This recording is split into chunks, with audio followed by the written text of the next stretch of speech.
ओम साईं राम। आज का साईं वचन। बाबा कहते हैं, मेरे बच्चे, तुम्हें मेरे सानिध्य में ही सुकून की प्राप्ति होती है। मेरी भक्ति ही तुम्हारे जीवन में प्रकाश फैलाती है। तुम इस बात को मानती हो, फिर तुम यह क्यों भूल जाती हो कि अगर मैं तुम्हारे लाख मांगने पर भी जो अभी तुम्हारे हितकर नहीं है वह नहीं दे रहा, तो इसमें भी तुम्हारा भला ही होगा। मुझ पर विश्वास करो। मुझे तुम्हें कब क्या देना है, कब किस मार्ग पर ले जाना है, कब तुम्हें किस कर्म के लिए प्रेरित करना है, यह सब मेरी ही लीला है। यह मेरी इच्छा पर ही निर्भर करता है। इसलिए जैसे हमें इस जीवन रूपी नदी के प्रवाह में सदैव उसी की गति के साथ बहते रहना चाहिए। जो हो रहा है वह सब कुछ अच्छा हो रहा है, और आगे जो भी होगा वह भी उस परम ब्रह्म परमेश्वर की मर्जी से ही होगा। इसलिए हमें अपने जीवन के प्रवाह में उसी के संग बहते जाना है। ऐसा क्यों नहीं हो रहा, वो कब होगा, ऐसे प्रश्न अपने बाबा से नहीं पूछने, क्योंकि उन्हें पता है हमारे लिए कब क्या उपयुक्त होगा। और हमारे जीवन में अगर कुछ जो हम ईश्वर से मांग रहे हैं और वह पूर्ण नहीं हो रहा, तो उसके पीछे भी कुछ ना कुछ कारण अवश्य होगा।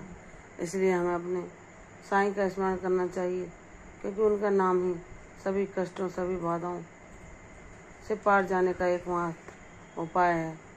उनका नाम ही पावन है, जो हमारे सब सारे अवगुणों, हमारे सारे पापों को, हमारे सारे दोषों को नष्ट करता है और हमें सही मार्ग पर ले जाता है। उनका ही नाम है जो हमें शांति, सुकून और भ्रम के अंधेरे दूर करके हमें ज्ञान प्रदान करता है। उनका पावन नाम ही हर पतित को पावन बना देता है।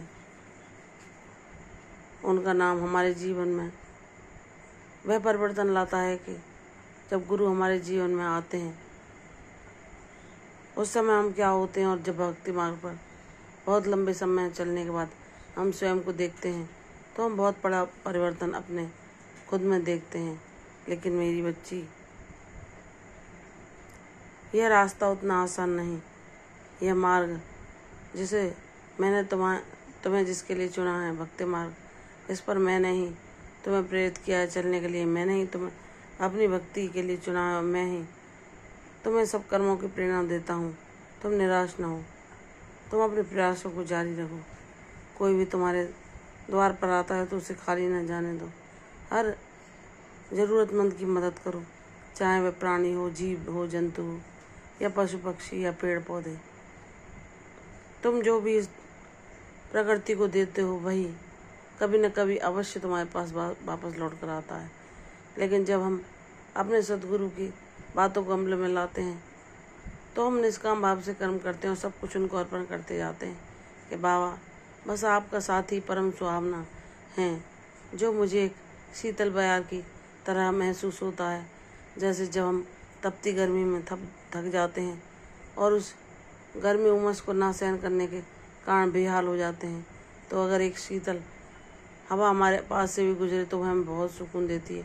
ऐसे ही इस दुनिया की उथल पुथल में, इस कोलाहल में, इन संघर्षों में, इन तनावों में, इन जीवन की परिस्थितियों में जब हम उलझ जाते हैं, हमारे जीवन में अनगिनत परेशानियां हमें घेर लेती हैं और कोई मार्ग, कोई रास्ता हमें दिखाई नहीं देता, तो वह सद्गुरु का पावन नाम ही हमारे चित्त को शांति, सुकून देता है और बताता है कि मेरे बच्चे, तू निराश न हो, चिंता न कर। तेरे जीवन की सारी पहेलियों को मैं सुलझा दूंगा, क्योंकि तूने सब कुछ मुझे सौंप दिया है। तो बस मैं विश्वासपूर्वक प्रतीक्षा कर। जो मैं तेरे लिए करूँगा वह तेरे जीवन के लिए कल्याणकारी होगा।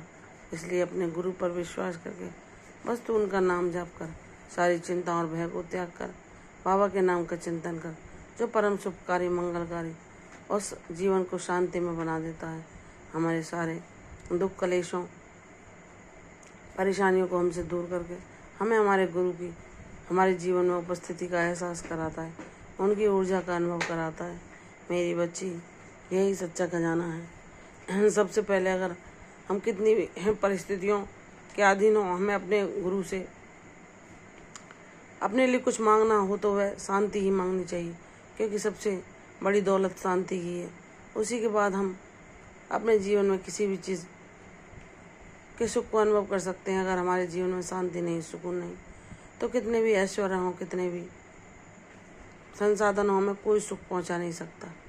इसलिए सबसे सच्चा खजाना तो प्रभु की भक्ति है, जो हमें शांति, सुकून और प्रसन्नता देती है। उनका नाम ही सारे जंजालों से मुक्त होने का एकमात्र सहारा है। हे मेरे बाबा, मेरी आपके चरणों में इतनी प्रीति देना, इतनी भक्ति देना कि कभी मैं भूले से भी आपको ना भूलूं। मेरा चित्त सदैव आपके चरणों में ही लगा रहे। मैं आपके नाम का ही गुणगान करूं, आपके नाम का ही स्मरण करूं और आपकी ऊर्जा को सदैव अपने जीवन में अनुभव करूं। चाहे मेरे जीवन में कितने भी परिवर्तन आए, लेकिन आपका साथ मेरे जीवन में सदैव शाश्वत रहे, यही मेरी हृदय से कामना है। बाबा कहते हैं, मेरी बच्ची, जो सत्य को जान लेता है, सत्य को पहचान जाता है, फिर कोई भ्रम, कोई छल, कोई माया मोह उसे फंसा नहीं सकता, कोई उसके ध्यान को भंग नहीं कर सकता। मेरी बच्ची, अपने बाबा पर विश्वास कर, तेरे जीवन में खुशियों के फूल भी खिलेंगे।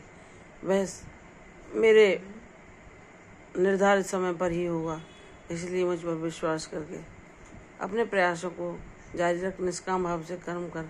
सब कुछ तेरे हित में होगा, सब कुछ सुख में होगा। प्रसन्न रहो, यशस्वी हो, दीर्घायु हो। कल फिर आऊँगी साईं, तब तक के लिए ओम साईं राम। शुभ गुरुवार।